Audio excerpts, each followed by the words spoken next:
Hi മകളെ, ഒരു engineer ആവുക എന്ന സ്വപ്നം കൈവരിക്കാൻ അത്ര സിമ്പിൾ കാര്യമല്ല. ഏറ്റവും മികച്ച ഇൻസ്റ്റിറ്റ്യൂട്ടുകളിൽ പഠിച്ചുകൊണ്ട് നമ്മൾ പുറത്തിറങ്ങുമ്പോഴാണ് ഏറ്റവും മികച്ച ഒരു എഞ്ചിനീയർ നമുക്ക് കിട്ടുന്നത്. അപ്പം ഇന്ത്യയിൽ തന്നെ ഏറ്റവും പ്രീമിയം ആയിട്ടുള്ള ഒരുപാട് ഇൻസ്റ്റിറ്റ്യൂട്ടുകൾ നമുക്കറിയാം. അവിടേക്കൊക്കെ നമുക്ക് അഡ്മിഷൻ കിട്ടണമെങ്കിൽ JEE പോലുള്ള എൻട്രൻസ് എക്സാമുകൾ നമുക്ക് ക്രാക്ക് ചെയ്യേണ്ടതുണ്ട്.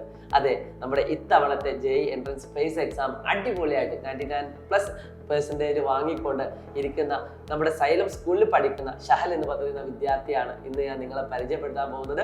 So Shahal, welcome. എങ്ങനെയുണ്ടടാ ഈ സൈലം ഈ ഒരു റിസൾട്ട് വന്ന സമയത്തുള്ള അമൗണ്ട് ഒരു ഫീൽ എങ്ങനെ ഉണ്ടായിരുന്നു? ഇത്ര 99% ഒന്നും പ്രതീക്ഷിച്ചിട്ടുണ്ടായിരുന്നില്ല. 98-99 ബോർഡറിലൊക്കെയാണ് പ്രതീക്ഷിച്ചത്. റിസൾട്ട് വന്നപ്പോൾ ഭയങ്കര സന്തോഷമായിരുന്നു. ഇവിടുന്ന് ടീച്ചേഴ്സും നല്ല റെസ്പോൺസ് തന്നു, നല്ല സന്തോഷം. നമുക്കറിയാം, ഇത്തരം ഒരു റിസൾട്ടിലേക്ക് എത്തണമെങ്കിൽ അങ്ങനെ സിമ്പിൾ ആയിട്ട് കിട്ടുന്ന ഒരു കാര്യമല്ല. അത്യാവശ്യം നല്ലൊരു ഹാർഡ് വർക്ക് തന്നെ ഉണ്ടാവും. നിങ്ങളുടെ മുന്നിലേക്ക് എത്തേണ്ടതും സക്സസ്ഫുൾ ആയിട്ടുള്ള ആളുകളുടെ ഹാർഡ് വർക്ക് തന്നെയാണ്. സൈലം സ്കൂളിൽ, അതായത് സ്റ്റേറ്റ് പഠിച്ചു വന്നൊരു കുട്ടിയാണ്. നിങ്ങൾക്കറിയാം, നിങ്ങളൊക്കെ കേട്ടിട്ടുണ്ടാവും, സ്റ്റേറ്റ് പഠിച്ച കുട്ടികൾക്ക് ഈ എൻട്രൻസ് ഒക്കെ ക്രാക്ക് ചെയ്യുന്നത് പൊതുവെ ബുദ്ധിമുട്ടാണെന്ന് പലപ്പോഴും പറഞ്ഞു കേൾക്കാറുണ്ട്. പക്ഷെ അതൊന്നുമല്ല എന്ന് തെളിയിച്ച ഒരു വിദ്യാർത്ഥി കൂടിയാണ്. സൈലം സ്കൂളിൽ ജോയിൻ ചെയ്തതിനു ശേഷം എന്തെങ്കിലും ചേഞ്ചസ് മോന്റെ പഠനത്തിലും കാര്യങ്ങളൊക്കെ ഉണ്ടായിട്ടുണ്ടോ? ചേഞ്ചസ് എന്ന് പറയുമ്പോൾ നമ്മൾ ആദ്യം സ്റ്റേറ്റ് എന്ന് പറയുമ്പോൾ നമുക്ക് കൂടുതൽ ഓൺലൈൻ നോക്കിയിട്ടോ അല്ലെങ്കിൽ ടീച്ചേഴ്സ് തന്നെ ക്ലാസ്സിൽ തരുന്നതെന്ന് അത്യാവശ്യം മനസ്സിലായി. അധികം വലിയ പാടൊന്നും പെടേണ്ട ആവശ്യമില്ല, വലിയൊരു കട്ടിയുള്ള സിലബസ് ഒന്നും അല്ല. അപ്പോൾ ഇവിടെ വരുമ്പോൾ തുടക്കത്തിലൊക്കെ വലിയ ഒരു ചെറിയൊരു ട്രാൻസിഷൻ ആണല്ലോ. ഒന്നാമത് 10ന്ന് +1 വരാൻ നേരം ഒരു ചെറിയ ട്രാൻസിഷൻ. ഏതൊരു കുട്ടി സിലബസ് ചേഞ്ച് തന്നെ വലിയ. അതിന് ഒരു ആദ്യം തന്നെ ഒരു 2 weeks 3 weeks അബൌട്ട് ഒരു ഫൗണ്ടേഷൻ കോഴ്സ് പോലെ തന്നു. അത് ആ രീതിയിൽ ഹെൽപ്പ് ചെയ്തു. അതുകൊണ്ട് എനിക്ക് CBSE കുട്ടികളെ അതേ ഏകദേശം ലെവലിൽ എത്താൻ വേണ്ടി സാധിച്ചു. പിന്നെ നമ്മൾ ഓരോ എക്സാം എഴുതി അങ്ങനെ. ആദ്യത്തിലൊക്കെ നല്ല റാങ്കുകൾ കിട്ടാറുണ്ടായിരുന്നോ, അല്ലെങ്കിൽ എങ്ങനെയാണ് ഫസ്റ്റ് എക്സാമുകളും കാര്യങ്ങൾക്കൊക്കെ? അത്ര വലുതൊന്നും ഉണ്ടായിരുന്നില്ല. പിന്നെ ഇങ്ങനെ ഗ്രാജുവലി പോയി. ഒരു ദിവസം നമുക്കറിയാം, ഇതുപോലത്തെ എക്സാമുകളൊക്കെ ക്രാക്ക് ചെയ്യണമെങ്കിൽ ഭയങ്കര കഠിനാധ്വാനം വേണമെന്നൊക്കെ പറയപ്പെടാറുണ്ട്. തീർച്ചയായിട്ടും അത് വേണം, വേണ്ടെന്നല്ല. ഒരു ദിവസം ഏകദേശം എത്ര മണിക്കൂറൊക്കെ പഠിക്കാറ്? കൺസിസ്റ്റൻസി ഉണ്ടായിരുന്നു? കൺസിസ്റ്റൻസി ഉണ്ടായിട്ടില്ല. ഉറക്കം വരുമ്പോൾ ഏകദേശം എത്ര മണിക്കൂർ? അങ്ങനെ എന്തെങ്കിലും സ്റ്റഡി സ്ട്രാറ്റജികൾ എന്തെങ്കിലും ഉണ്ടോ? അതെന്ന് പറയുമ്പോൾ നമ്മൾ മെയിനായിട്ട് ക്ലാസ് കഴിഞ്ഞിട്ട് ഒരു മണിക്കൂർ 1.5 മണിക്കൂറിനുള്ള അന്നെടുത്ത് മൊത്തം റിവൈസ് ചെയ്ത് എത്തിക്കുക എന്നുള്ളതാണ്. അതായത് സ്കൂളിൽ ക്ലാസ് എന്നിട്ട് അന്ന് വൈകുന്നേരം. പിന്നെ അന്നത്തെ എടുത്ത കണ്ടന്റിന്റെ PYQs ഏതെങ്കിലും PYQ ബുക്കിൽ നിന്ന് അൽഫയത്തിന്റെ ബുക്കിൽ നിന്നൊക്കെ എടുത്തിട്ട് ചെയ്യും. പിന്നെ ഒരു ടാർഗറ്റ് ചെയ്ത് കഴിഞ്ഞാൽ നേരെ പോയി കടന്നുറങ്ങി, അല്ലെങ്കിൽ കുറച്ച് വർത്താനം പറയും. ഫ്രീ ആയിട്ട്.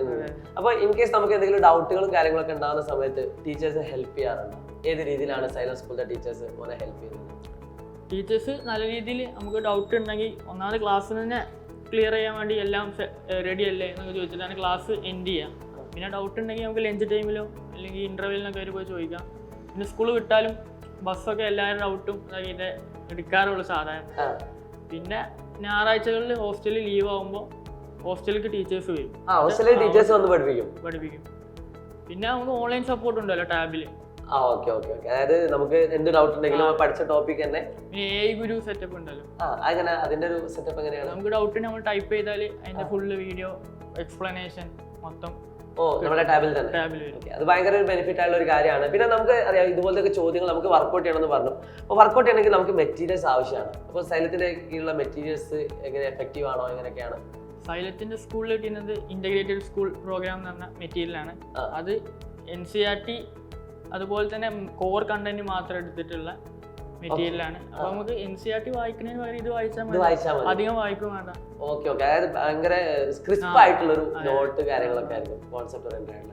അപ്പോൾ കോൺസെപ്റ്റ് പഠിക്കുക എന്നത് ഏറ്റവും ഇമ്പോർട്ടൻ്റ് ആണ്. നമ്മളിപ്പോൾ ചോദ്യങ്ങൾ മാത്രം ചെയ്തു പോയാൽ ചിലപ്പോൾ നമുക്ക് പകുതി സ്റ്റെക്ക് ആവും. അപ്പോൾ ഈ കോൺസെപ്റ്റ് ഒക്കെ പഠിക്കുന്നത് ടീച്ചേഴ്സ് യൂസ് ചെയ്യുന്ന മെത്തേഡുകൾ അല്ലെങ്കിൽ അങ്ങനെ എന്തെങ്കിലും ടിപ്സ് കാര്യങ്ങളൊക്കെ കിട്ടിയിട്ടുണ്ടോ?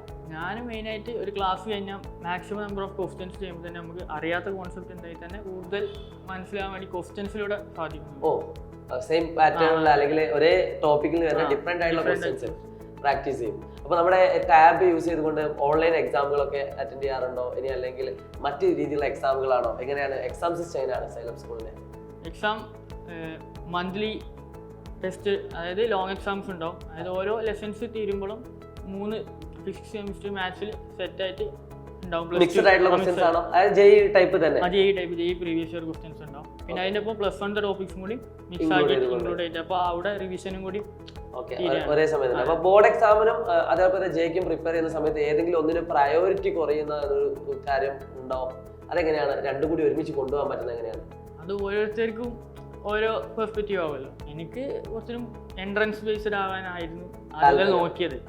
പക്ഷേ ബോർഡ് എക്സാം അപ്പോൾ ഓട്ടോമാറ്റിക്കലി ബോർഡ് എക്സാം ഈസി ആയി മാറില്ലേ? അതായത് എൻട്രൻസ് ലെവലിൽ നമ്മൾ പഠിക്കുമ്പോൾ ബോർഡ് എക്സാം കമ്പാരിറ്റീവ്ലി പക്ഷേ ഇംഗ്ലീഷും കമ്പ്യൂട്ടറും ഒരു ഇതുണ്ടാവും, അത് കുഴപ്പമില്ല, എത്തിക്കാൻ മാനേജ് ചെയ്യാൻ പറ്റുന്നുണ്ട്. പിന്നെ വേറെ ഏതെങ്കിലും ടീച്ചേഴ്സ് സ്പെഷ്യൽ ആയിട്ട് ഏതെങ്കിലും ടീച്ചേഴ്സിനെ മെൻഷൻ ചെയ്യാറുണ്ടോ ഈ ഒരു സപ്പോർട്ട്, ഈ ഒരു വിജയത്തിൽ? എല്ലാവരും ഈക്വൽ ആണ്. പക്ഷെ നമ്മളെ കോർഡിനേറ്റർ അല്ലെങ്കിൽ തലവൻ എന്നൊക്കെ പറഞ്ഞ രീതിയിൽ മെയിനായിട്ട് പറയുന്നത് ജംഷീദ് മാഷിനെ പറ്റിയിട്ടാണ്. അയാൾ എപ്പോഴും സപ്പോർട്ടീവ് ആയിട്ട് ഒരുമിച്ചുണ്ട്, നമ്മളെ കാര്യങ്ങളെല്ലാം അന്വേഷിച്ച് മെൻറ്ററോടാണെങ്കിൽ ചോദിച്ച് മനസ്സിലാകുന്നത്. ഞങ്ങളെ അവിടെ സ്കൂളൊക്കെ ഇടയ്ക്ക് പോകുന്ന സമയത്ത് നമ്മൾ കാണാറുണ്ട് ജംഷീദ് ഇങ്ങനെ ഓടി നടക്കുന്ന കുട്ടികളായിട്ട് ഇങ്ങനെ സംസാരിക്കുന്ന കാര്യങ്ങളൊക്കെ നമ്മൾ കാണാറുണ്ട്.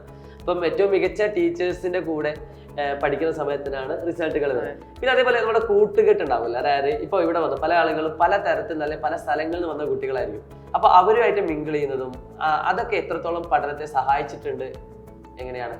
തുടക്കത്തിലൊക്കെ ഞാൻ സ്റ്റേറ്റ് ആണല്ലോ, അതിന്റെ ചെറിയ പ്രശ്നം ഉണ്ടാവും. വിലക്ക് CBSE ആകുമ്പോൾ നമുക്ക് ഇപ്പോൾ പലരും ഡൗട്ട് ക്ലിയർ ചെയ്യാനൊക്കെ ബുദ്ധിമുട്ടുകളുണ്ട്. നമ്മളെ ചോദ്യങ്ങൾ ചിലപ്പോൾ ചെറിയതാണോ എന്നൊക്കെ ഒരു സംശയം നമുക്ക് തോന്നും. നമുക്ക് തന്നെ ആദ്യം ഒരു നാണം പോലെ തോന്നും, കാരണം നമ്മളൊപ്പം പഠിക്കുന്നവർ നമ്മളെ കാട്ടി കുറച്ചൊരു ടോപ്പിലേക്കൊക്കെ ഉണ്ട് നമ്മൾ തോന്നലുകൾ. അപ്പൊ പിന്നീട് അത് സഹായിച്ചിട്ടുണ്ടോ ഏതെങ്കിലും തരത്തിൽ? അതായത് നല്ല കുട്ടികളുടെ കൂടെ പഠിക്കുമ്പോൾ ഒരൊറ്റ മൈൻഡിൽ വരുന്ന കുട്ടികളുടെ കൂടെ പഠിക്കുമ്പോൾ അത് റിസൾട്ടിലേക്ക് ഹെൽപ്ഫുൾ ആയിട്ടുണ്ടോ?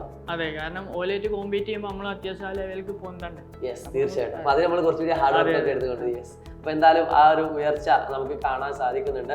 പിന്നെ അതേപോലെ തന്നെ GAB എക്സാമുകളെ പറ്റി കേട്ടിട്ടുണ്ടാവില്ല, എഴുതിയിട്ടുണ്ടാവും. എന്താണ് GAB എക്സാം?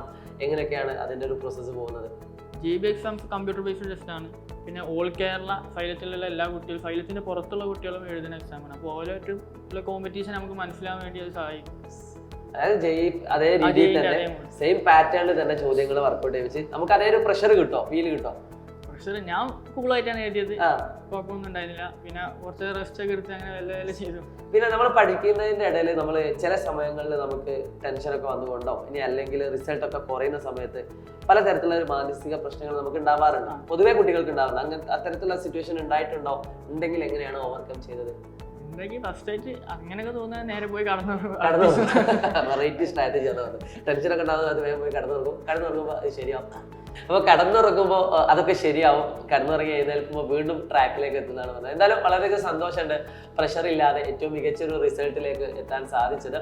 സോ ഇനിയും ഉയരങ്ങളിലേക്ക് എത്തട്ടെ, ഏറ്റവും മികച്ചൊരു എഞ്ചിനീയർ ആയിട്ടും. ഭാവിയിൽ എങ്ങനെ എയിമുകൾ, വേറെ മറ്റെന്തെങ്കിലും എയിമുകൾ ഉണ്ടോ?